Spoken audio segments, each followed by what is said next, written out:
Hi hello నమస్తే అండి, welcome back to Crazy Exotica. ఇవాళటి స్పెషలు పచ్చి మామిడికాయ ముక్కల పచ్చడి అండి. చాలా చాలా టేస్టీగా ఉంటుంది. ఇది సమ్మర్ కదండి, సమ్మర్ స్పెషల్స్ మామిడికాయలు, పచ్చి మామిడికాయలు చాలా దొరుకుతూ ఉంటాయి కదా ఈజీగా. సో పచ్చి మామిడికాయలతో ముక్కలతో పచ్చడి కానీ ఇలా చేసుకుంటే చాలా టేస్టీగా ఉంటుందంటే చాలా బాగుంటుంది. ఈ పద్ధతిలో కానీ మీరు ప్రిపేర్ చేసి పెట్టుకున్నారంటే వారం నుండి 10 రోజుల పాటు నిల్వగానే ఉంటుంది. ఎప్పుడు కావాలంటే అప్పుడు యూజ్ చేసుకోవచ్చు. చాలా టేస్టీగా చాలా బాగుంటుందండి. ఇప్పుడు ఈ పచ్చడిని ఎలా ప్రిపేర్ చేసుకోవాలో చూసేద్దాము. ఫస్ట్ అయితే గ్యాస్ మీద ఒక కడాయిని పెట్టుకొని అందులోకి 1 టీ స్పూన్ వరకు ఆయిల్ని హీట్ చేసుకొని అందులోకి 15 నుండి 20 వరకు ఎండుమిరపకాయలని ఫ్రై చేసుకోవాలండి. కొంచెం లైట్గా ఫ్రై చేసుకోవాలి. హై ఫ్లేమ్లో పెట్టద్దు, మాడిపోతాయి. లో పెట్టుకొని మాత్రమే వేయించుకోండి. ఈ నేను వాడుతున్న మిరపకాయలు నాటు మిరపకాయలండి. మా తోటలో పండిన ఎండుమిర్చి వాడుతున్నాను. సో కారం చాలా ఎక్కువగా ఉంటుంది. సో అందుకని 15 నుండి 20 ఎండుమిరపకాయలు తీసుకున్నాను. నేనైతే 20 తీసుకున్నాను. సో మీరు వాడే మిర్చిని బట్టి మీరు తీసుకోండి క్వాంటిటీ. ఇలాగే నాటు మిరపకాయలు అయితే 20 మిరపకాయలు అయితే సరిపోతుంది. నేను 2 పచ్చి మామిడికాయలు, మీడియం సైజు మామిడికాయల కోసంగా 20 మిరపకాయలు తీసుకున్నాను. దీనికి కొలత అయితే కరెక్ట్గా సరిపోయింది. నేను తీసుకున్న 20 మిరపకాయలు. మీరు వాడే మిర్చిని బట్టి తీసుకోండి. ఒకవేళ తక్కువగానే తీసుకోండి మిరపకాయలు. కారం తక్కువైనా లాస్ట్లో మనము ఇంట్లోకి వాడుకునే కారం పౌడర్నైనా వాడుకోవచ్చు, నో ప్రాబ్లం. ఈ పచ్చళ్ళలోకి కారం పొడినైనా వాడుకోవచ్చు. కానీ ఎండుమిర్చి వేస్తే టేస్ట్ బాగుంటుందని కాబట్టి ఎండుమిర్చిని వాడుతున్నాను. ఒకవేళ కానీ మీరు ఎండుమిర్చిని ఇష్టపడిన వాళ్ళు కారంతో కూడా చేసుకోవచ్చు. కానీ ఎండుమిర్చితో ఇలా ట్రై చేసి చూడండి, చాలా చాలా బాగుంటుంది. ఇప్పుడు లైట్గా వేగిన ఎండుమిర్చిని తీసి ప్లేట్లో పక్కన పెట్టుకోవాలండి. ఇప్పుడు ఇదే ప్యాన్లోకి ఇంకొక టీ స్పూను ఆయిల్ని వేసుకొని హీట్ చేసుకోవాలి. అందులోకి ఒక 2 టీ స్పూన్ల వరకు ధనియాలు, 1 టీ స్పూన్ వరకు జీలకర్ర అండ్ అలాగే 1/2 టీ స్పూన్ వరకు ఆవాలు, 1/2 టీ స్పూన్ వరకు మెంతుల్ని యాడ్ చేసుకొని ఇప్పుడు ఇందులోకి కొంచెం కరివేపాకును కూడా యాడ్ చేసుకొని వీటన్నిటిని లైట్గా ఫ్రై చేసుకోవాలి. అన్ని మీడియం ఫ్లేమ్లో కానీ లో ఫ్లేమ్లో కానీ పెట్టుకొని మాత్రమే ఫ్రై చేసుకోండి. ఎందుకు అంటే హై ఫ్లేమ్లో పెడితే మాడిపోతాయి. సో లో ఫ్లేమ్లో పెట్టుకొని బాగా ఫ్రై చేసుకోవాలి.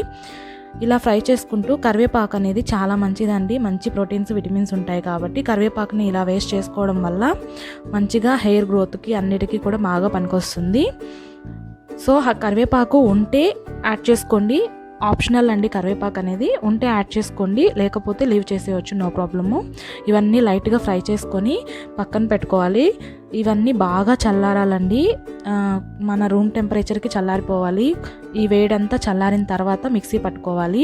ఈ వేడంతా చల్లారిన తర్వాత ఇప్పుడు ఒక మిక్సీ జార్ తీసుకొని మిక్సీ జార్లో తడి ఏమీ లేకుండా చూసుకోండి. ఎందుకంటే నిల్వ ఉండే పచ్చడి కదండి. సో తడి ఉంటే, చెమ్మ ఉంటే పాడైపోతుంది కాబట్టి చెమ్మ లేకుండా మిక్సీ జార్ తీసుకొని మనం వేయించి పెట్టుకున్న అన్ని ఇంగ్రీడియంట్స్ని ఇందులోకి ట్రాన్స్ఫర్ చేసుకోవాలి. ఇవన్నీ ఎండుమిర్చిని అండ్ మనం వేయించి పెట్టుకున్న ధనియాలు వీటిని అన్నిటినీ కూడా యాడ్ చేసుకున్న తర్వాత ఇందులోకి కొంచెం సాల్ట్ని యాడ్ చేసుకొని బాగా మెత్తగా మిక్సీ పట్టుకొని పౌడర్ లాగా మిక్సీ పట్టి పెట్టుకొని పక్కన పెట్టుకోవాలి. చూస్తున్నారు కదా, ఇలా మెత్తగా మిక్సీ పట్టి పెట్టుకోవాలి. సాల్ట్ అనేది ఇప్పుడు సరిపోకపోయినా పర్లేదండి, మళ్ళీ లాస్ట్లో యాడ్ చేసుకోవచ్చు. కొంచెం ఎండుమిర్చి మెదగడానికి మాత్రమే. ఇప్పుడు ఈ పౌడర్ని మీకు ఒకవేళ ఎక్కువ అనిపిస్తుంది అనుకుంటే, ఒకవేళ మీరు తీసుకున్న మిర్చి అనేది ఈ పౌడర్ అనేది ఎక్కువ అనిపిస్తుందంటే కొంచెం పక్కన తీసి పెట్టుకొని లాస్ట్లో కలుపుకోండి. కొంచెం పక్కన తీసి పెట్టుకోవచ్చు. ఇప్పుడు ఈ స్టేజ్లో తీసి పెట్టుకున్న తర్వాత ఇప్పుడు ఇందులోకి మనం మామిడి ముక్కల్ని యాడ్ చేసుకోవాలి. నేను 2 మీడియం సైజు పచ్చి మామిడికాయలని తీసుకున్నాను. ఇక్కడ చూపిస్తున్నాను కదా, ఈ కప్పుతో 3 కప్పుల వరకు ముక్కలు వచ్చాయండి, మామిడి ముక్కలు. ఈ కప్పుతో 3 కప్పుల ముక్కల్ని తీసుకున్నాను. ఈ 3 కప్పుల పచ్చి మామిడికాయ ముక్కలకి 20 ఎండుమిర్చి కరెక్ట్గా సరిపోయిందండి కొలత అనేది. సో మీరు కానీ ఇలా తీసుకుని ట్రై చేసి చూడండి, సరిపోతుంది కొలత అనేది. ఇప్పుడు ఈ ముక్కల్ని మెత్తగా మిక్సీ పట్టొద్దండి, లైట్గా ఫోర్స్గా పెట్టుకోండి. ఈ ముక్కలు అనేటివి మనం తినేటప్పుడు కొంచెం ముక్కలుగా తగులుతూ ఉంటే తినేటప్పుడు ఆ టేస్ట్ అనేది చాలా బాగుంటుంది. మెత్తగా పట్టేస్తే అంత టేస్ట్ ఉండదు. సో ఇలా చిన్న చిన్న ముక్కలుగా ఉండేలాగా మిక్సీ పట్టి పక్కన పెట్టుకోవాలి. సో పక్కన పెట్టుకున్న తర్వాత ఇప్పుడు అదే ప్యాన్ గ్యాస్ మీద పెట్టుకొని అందులోకి ఒక 5-6 టేబుల్ స్పూన్ల వరకు ఆయిల్ని హీట్ చేసుకోవాలి. ఎక్కువ ఆయిల్ పడుతుందండి, చట్నీ నిల్వ ఉంటుంది కాబట్టి.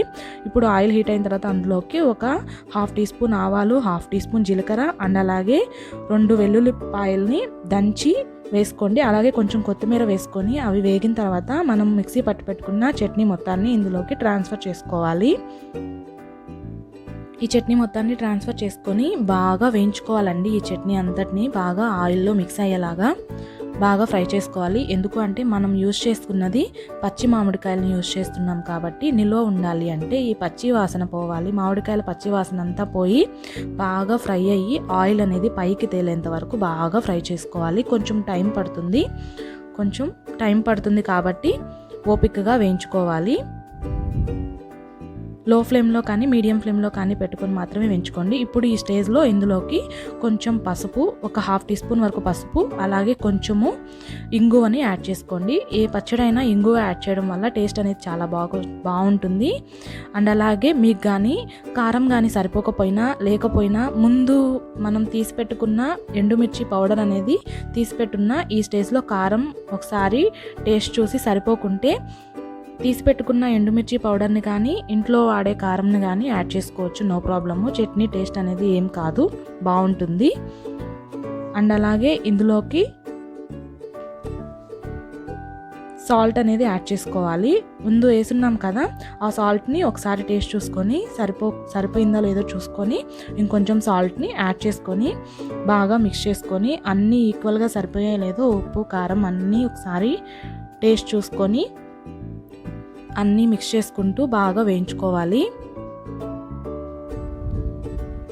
ఇలా అన్నీ మిక్స్ చేసిన తర్వాత మూత పెట్టేసి ఒక 5 to 10 minutes పాటు అలాగే సిమ్లో వదిలేయండి. వదిలేస్తే ఇలా చూస్తున్నారు కదా, ఇలా ఆయిల్ అంతా పైకి తేలేసి చట్నీ కలర్ అనేది చేంజ్ అయిపోతుంది. చూస్తున్నారు కదా, డార్క్ రెడ్ కలర్లోకి చేంజ్ అయిపోతుంది. ఇలా కలర్ చేంజ్ అయ్యి ఆయిల్ అనేది పైకి తేలింది అంటే చట్నీ రెడీ అయిపోయిందనండి. పచ్చివాసన పోయి ఇలా రెడీ అయిపోయిన తర్వాత ఈ చట్నీని బాగా చల్లారనిచ్చి తర్వాత ఒక 8 బాక్స్లోకి తీసి కానీ ఫ్రిడ్జ్లో పెట్టుకొని వాడుకుంటే వారం నుండి 10 రోజుల పాటు నిల్వ ఉంటుందండి. చాలా టేస్టీగా ఉంటుందండి.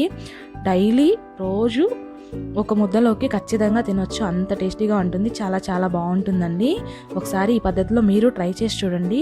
నచ్చిందా వీడియో? నచ్చితే లైక్ చేయండి, షేర్ చేయండి. అలాగే మీరు ట్రై చేసి మీకు ఎలా కుదిరిందో కమెంట్ బాక్స్లో తెలియజేయండి.